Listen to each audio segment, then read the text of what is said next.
السلام عليكم يا سنة رابعة، يا رب تكونوا بخير وعلى خير. درسنا النهاردة من كتاب الأضواء في اللغة العربية الترم الثاني. هنكمل مع بعض. حلينا أول فيديو مراجعة على ما سبق دراسته أو تقييم تشخيصي، والفيديو موجود على القناة. النهاردة بقى درس مهم جدا، مراجعة على القواعد النحوية، والقواعد مكملة معانا وهنراجع عليها، نفتكر اللي فات كده مع بعض. لو عجبكم الفيديو ما تنسوش لايك للفيديو، ولو اول مره بيشوف قناتي وعجبته القناه ما ينساش يشترك في القناه ويفعل جرس التنبيهات على الكل، ده لو حابين يوصل لكم اشعار بكل فيديو جديد بقدمه على القناه. هنبدا بسم الله. انشطه الاضواء. اولا على القواعد النحويه، يقول لك صنف الكلمات الاتيه الى اسماء وافعال وحروف. فهمنا مع بعض، ومفروض يكونوا عارفين يا سنه رابعه انه اي كلام بنتكلمه بيتكون من اسم وفعل وحرف، والكلام ده مشروح باستفاضه. الأسماء مع هنا كلمة مغردة، تمطر، زهرة، لا لعبة، إلى. سهل جدا. الأسماء معايا إيه؟ مغردة، مغردة، زهرة، زهرة. الأفعال الفعل إيه بقى؟ تمطر، تمطر فعل إيه؟ مضارع، ولعبة فعل ماضي، والحرف إلى حرف جر، ولا حرف نهي. تذكر ينقسم الكلام الى اللي قلناه سنه ثالثه، سنه رابعه. ده المفروض اللي مش عارفه لازم يقراه كويس ويكون فاهمه ويسمع فيديوهات عليه. انه الاسم والفعل والحرف، وطبعا تعريف الاسم وامثله عليه والفعل والحرف هكذا. تمام. 2. حدد ما يدل، ولو حابين نشرحه تاني اقسام الكلام تاني باستفاضه على القناه في فيديو يا ريت تكتبوا لي في الكومنتات. حدد ما يدل عليه كل اسم من الاسماء الاتيه وبين علامته. عارفين طبعا علامات الاسم، نراجعها كده مع بعض. اتفضلي قولوا لنا علامات الاسم. ها، ايه لا يرفع الاسم؟ ايه علامات الاسم؟ دخول الالف واللام وياء النداء وتاء التانيث والتنوين. والتنوين وايه كمان؟ والهاء المربوطة في آخر الكلام. لا، تاء التانيث التأنيث. وايه؟ وياء النسب. وإن هنا يا احمد، كلمة احمد اسم يدل على ايه؟ اسم ايه؟ ماذا؟ اسم إنسان. اسم انسان. هي الاسماء بتنقسم اسم انسان واسم حيوان واسم نبات واسم جماد. علامته ايه بقى؟ أداة النداء. ياء النداء او اداة النداء. تمام. ياء النداء. تمام. من علامات الاسم اللي بيدخل عليه ايه؟ ياء النداء.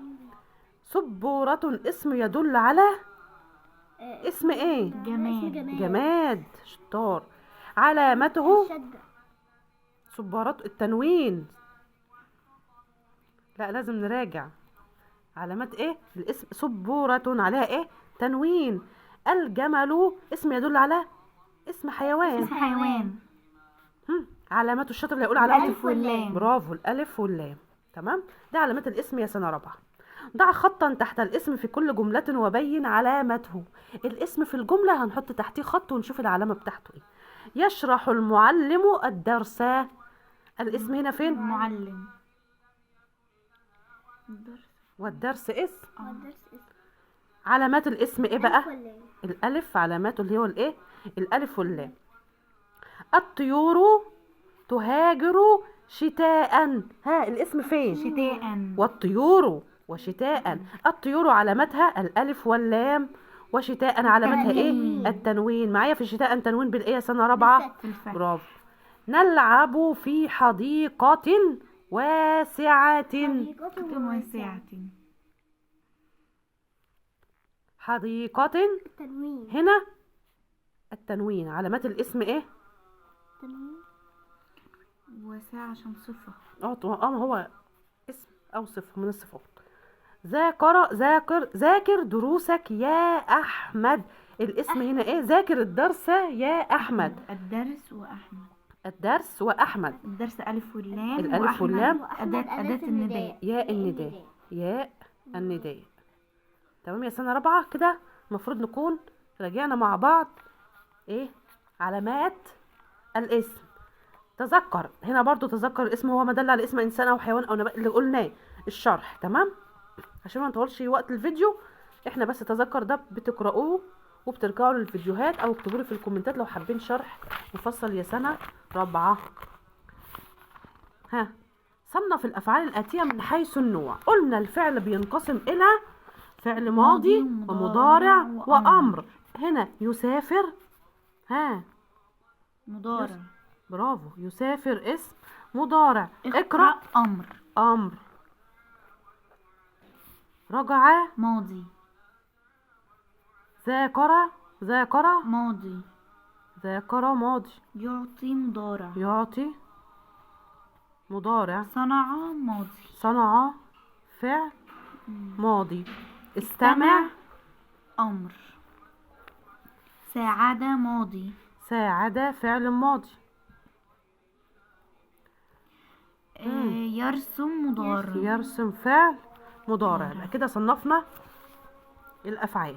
تذكر برضو بنذكر هنا تعريف الفعل، وهو كلمة تدل على حدث وقوع في زمن معين، وبيعرف الفعل الماضي والمضارع والامر. مراجعة جميلة جدا يا سنة رابعة، يا ريت ما تفوتكمش. حدد نوع كل حرف ملون فيما يلي. انواع الحرف، الحروف ايه؟ حروف ايه؟ جر. حروف جر، وعطف. حروف عطف، نفي. نهي. أشهد أن لا إله إلا الله وأشهد أن محمد رسول الله. هنقفل يا سنة رابعة، نردد النداء، نردد الأذان ونرجع مع بعض تاني. هنا بيقول لي حدد نوع كل حرف ملون فيما يلي. ذهب شهاب إلى النادي. إلى جر. حرف جر. الجو معتدل والسماء صافية وحرف عطف. سأقرأ كتابا أو قصة أو عطف. رجعت الأم من العمل من حرف جر. سافرت بالطائرة الباء حرف طبعا جر. أكلت ثم غادرت حرف عطف. يفيد إيه بقى؟ التراخي. برافو، الترتيب والتعقيب أو التراخي. برافو. لا أحب الضوضاء. هنا برافو، نفي. نهي. لم أتكاسل عنها. لم أداة إيه؟ أو حرف نفي. نفي بنفي. لم أتكاسل عن أداء الواجب. تذكر بيقول لك هنا تعريف الحرف وأنواع الحرف. تمام. ارسم دائرة حول الاسم المفرد فيما يلي. اسم المفرد طائر، طائر المفرد. كتابان مثنى، لا معلم مفرد. مهندسون جمع. شجرة. مفرد. يبقى الاسم المفرد فلاحين. بنحوطه بدائرة. فلاحين. مذكر سالم. فلاحين جمع. ها، تذكر برضو دي بتتقرأ السنة تالتة. الاسم المفرد اسم يدل على واحد أو واحدة. أكمل بمثنى مناسب. المثنى اسم يدل على اثنين أو اثنتين بزيادة ألف ونون أو ياء ونون على مفرده. هذان. ولدان. عايزين نجيب مثنى بقى. ولدان. هاتان. بنتان. بنتان. هما. مهندسان. تمام. نحن. لا مثنى. تلميذين. تلميذان. عشان علامة الإعراب. تلميذان. تلميذين. لا، علامة الإعراب هتبقى تلميذين. تمام. 8. اجمع الكلمات الآتية. هنا كلمات مفردة وهنجمعها. لاعبة. لاعبات. مهندس. مهندسون. قلم. أقلام. الاسم الجمع أو اسم يدل على أكثر من اثنين أو اثنتين. صنف الكلمات التالية في مكانها المناسب. المفرد مذكر هنا كلمات هنصنفها مفرد مذكر ومفرد مؤنث، ومثنى مذكر ومثنى مؤنث، وجمع مذكر وجمع مؤنث.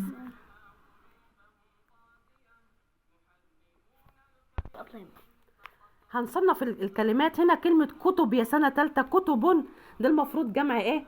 جمع تكسير. تمام، بس هو مش طالب مني جمع تكسير،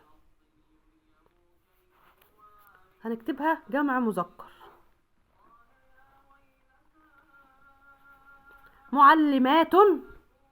معلمات هتبقى ايه بقى؟ جمع مؤنث سالم. معلمات. جمع مؤنث سالم. معلمات. تمام. فريق مفرد مذكر.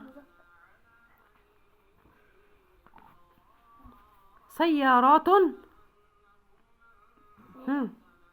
سيارات جمع مؤنث سالم عشان اخرها الف وتاء. جمع مؤنث سالم. جمع مؤنث. سيارات. قصة مفرد مؤنث. ممرضتان مثنى مؤنث.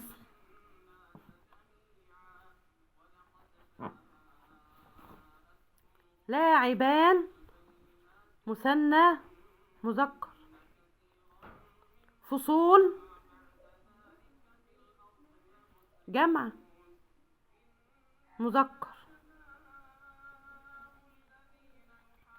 المفروض كنا يوضحوا جمع التكسير. كتاب مفرد مذكر. طبيبة مفرد مؤنث. مفرد طبيبة. جنديان مثنى مذكر. قطتان مثنى مؤنث. انتهت الكلمة. تمام. هنا تذكر بيعرف لي اسم مفرد واسم المثنى واسم الجمع. ضع لكل جملة الضمير المناسب مما يلي. انا ونحن دي ضمائر الايه؟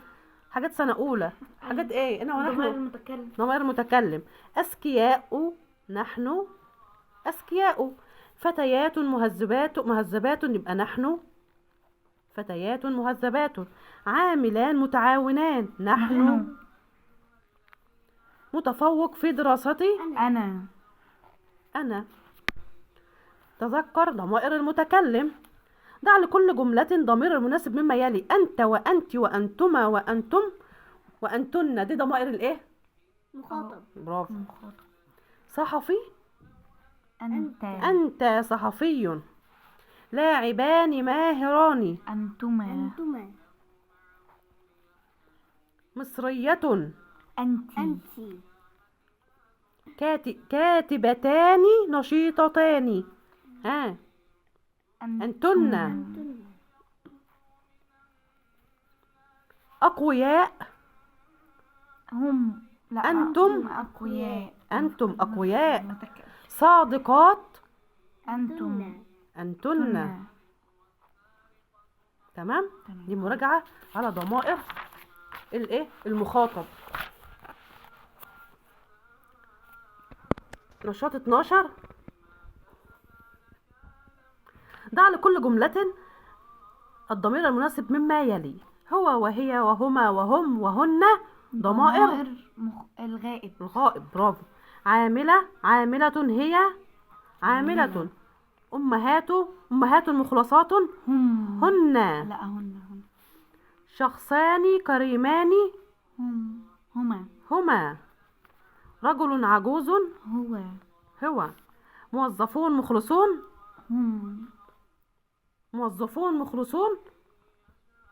هما. لا هم موظفون مخلصون. فتاتان جميلتان أنتن أو هن. حدد نوع كل جملة مما يلي اسمية أو فعلية. احنا عارفين طبعا أنواع الجملة إلا اسمية أو فعلية. تمام. الطيور تغرد فوق الشجرة. جملة اسمية. نوع الجملة اسمية. ألف ولاء. تتفتح الأزهار في الربيع. فعلية. تتفتح فعلية. جملة فعلية. رسم الفنان اللوحة. جملة. وهنا تتذكر معنى الجملة الاسمية والجملة الفعلية. عبر عن كل صورة بجملة اسمية ثم حدد ركنيها. هنحدد ركني. طبعا عارفين ركني الجملة الاسمية بتتكون من ايه بقى؟ الجملة الاسمية من مبتدأ وخبر. الجملة نحدد هنا جملة. يلا. هنا الجندي يدافع عن وطنه أو الجنود يدافعون عن وطنه. تمام. المبتدأ فين والخبر فين؟ المبتدأ الجنود الخبر. والخبر الجنود والخبر خبر يدافعون، خبر جملة يدافعون. فعلية. يدافعون. يدافعون. تمام. هنا الجملة، هنا ايه بقى؟ ده ايه؟ ثواني. ده عامل هقول هنا العامل متقن.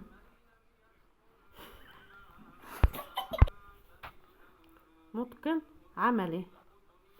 يبقى المبتدأ العامل ومتقن خبر مفرد. لا تمام. لا، خبر جملة اسمية. تمام. الجملة هنا هتكون ايه بقى؟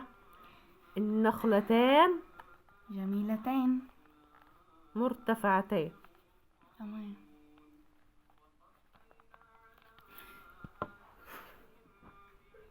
النخلتان، معلش يا سنة رابعة بقى اصحابكم اللي معايا. النخلتان الخبر طبعا خبر مرتفعتان. حابين يهزروا شوية النهاردة عشان المراجعة كده سريعة. ها 15. تخير الإجابة الصحيحة مما بين القوسين. الألوان نختار ايه؟ رائعان ولا رائعة ولا رائعة ولا رائعة ولا رائعة؟ رائعة. الألوان رائعة عشان علامة الإعراب، لأن المبتدأ رائعة. بيبقى مرفوع بالضم. برافو. المسلمون صادقين صادقان صادقون. صادقون صادقين صادقون. صادقون. ايه واسعتان؟ المكتبات المكتبتان المكتبان المكتبتين. المكتبتان واسعتان. ايه معتدل؟ المناخين المناخ المناخي.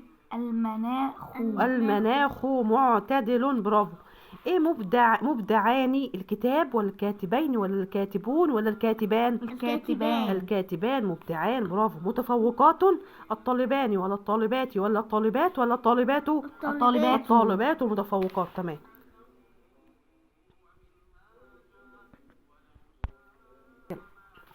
بين علامة رفع ما تحته خط مبينا السبب. السائحون مسرورون. السائحون علامة الرفع ايه؟ الواو. علامة الرفع الواو. السبب انه جمع مذكر سالم.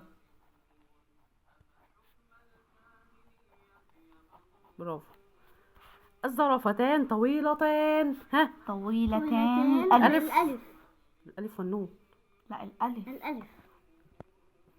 عشان ايه؟ يلا. عشان هي مثنى. برافو.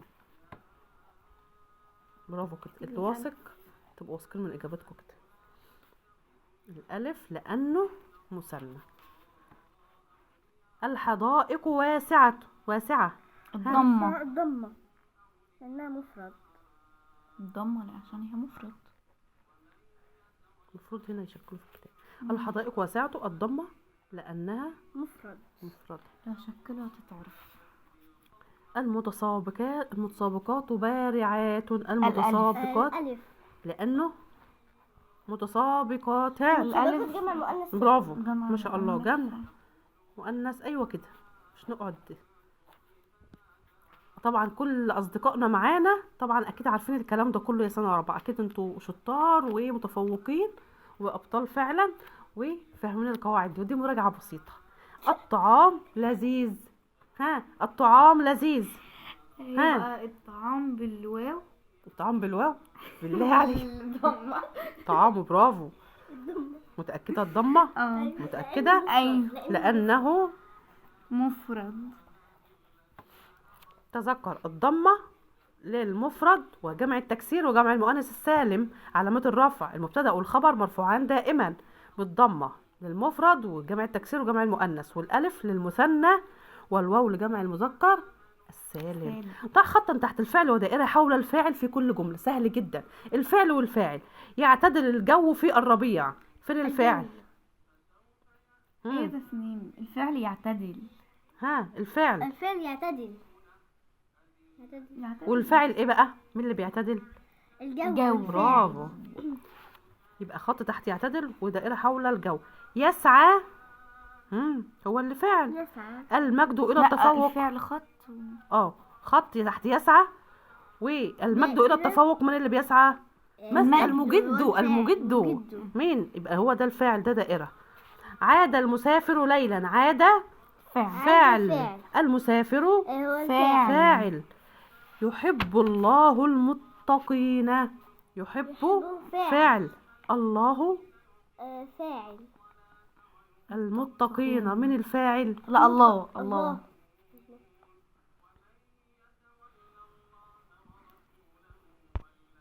الله. يحرص المؤمن على الخير. يحرص فاعل. مين اللي بيحرص على الخير بقى؟ مؤمن. يبقى هو اللي فاعل. سهلة جدا. لسه واحدة. فين؟ اهي. نال فاعل. المهذب الجائزة. المهذب هو اللي نال الجائزة، يبقى ده هو اللي فاعل.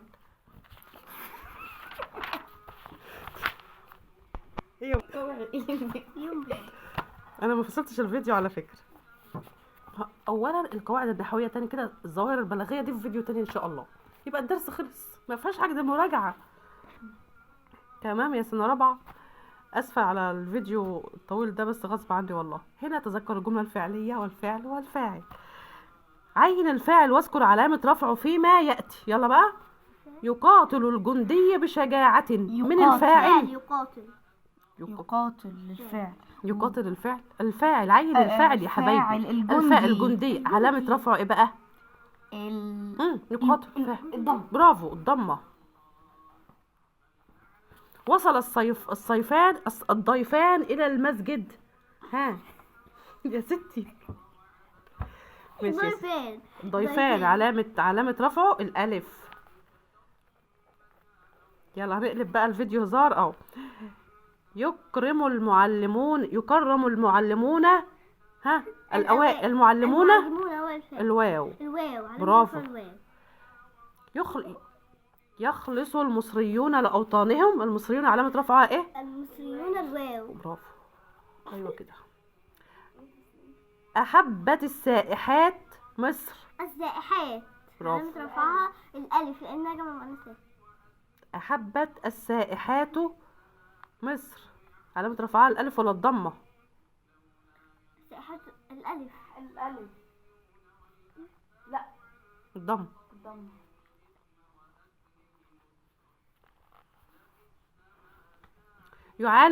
يعالج الأطباء المرضى. الأطباء رفعها ايه؟ هتقوليش الألف. الأطباء الضمة. ده كان فيديو النهاردة. هنا بقى تذكر الفاعل مرفوع دائما وعلامة رفعه الضمة إذا كان مفرد أو جمع تكسير أو جمع مؤنث سالم، بيبقى علامة رفعه ايه؟ الضمة. زي ما قلنا هنا في السائحات ما ينفعش نقول الألف، والألف إذا كان مثنى، والواو إذا كان جمع مذكر سالم. ده كان فيديو النهاردة يا سنة رابعة. أسفة لو طولت عليكم، وأنا فعلا طولت. واللي حابب نكمل في المراجعة اكتب لنا في الكومنتات، واللي شاف معايا الفيديو الآخر يا ريت يكتب لي في الكومنتات. ومع السلامة.